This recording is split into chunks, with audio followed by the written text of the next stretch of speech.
In today's video, I'm going to teach you how to build a workspace for your team. By the end, you'll have a simple, shared task tracker in Notion that your whole team can use and understand. Start by heading to Notion.com. If you don't see your workspace yet, click Login. Choose the Google option and select your Google account to continue. Once you're in, let's create a home for your team's work. Click. Add a page and give it a clear, descriptive name. Something like Team Workspace or your project's name works well so people immediately know what lives here. Inside the new page, type the command database and pick Database, Inline. An inline database sits right on the page alongside your notes, making it easy to keep context and tasks together. You'll see a starter table. Click the Name column title and rename it to Task Name. Clear column names help everyone know exactly what belongs where.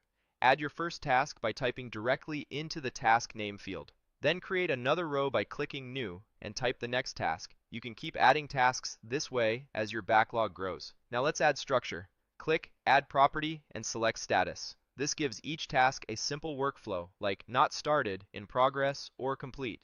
Next, click Add Property again and choose Person. This lets you assign an owner to each task so accountability is always visible. Update a task status by clicking into the status cell and selecting the right stage. Then click the person cell to assign the teammate responsible. As you add tasks, keep those two fields current. Status and ownership are what turn a list into a functioning workflow.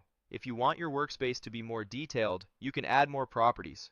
Common examples include a date property for due dates, a select for priority, a multi-select for tags or areas, a text field for quick notes, a number for estimates or points, and a URL for links to specs or docs. Think about what your team actually reviews in stand-ups or check-ins, and add just those properties. Too many fields can slow you down. The right few will keep everyone aligned. That's it.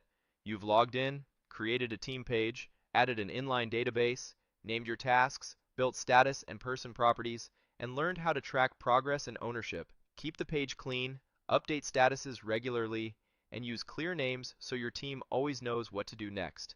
Thanks for watching, and enjoy your new team workspace.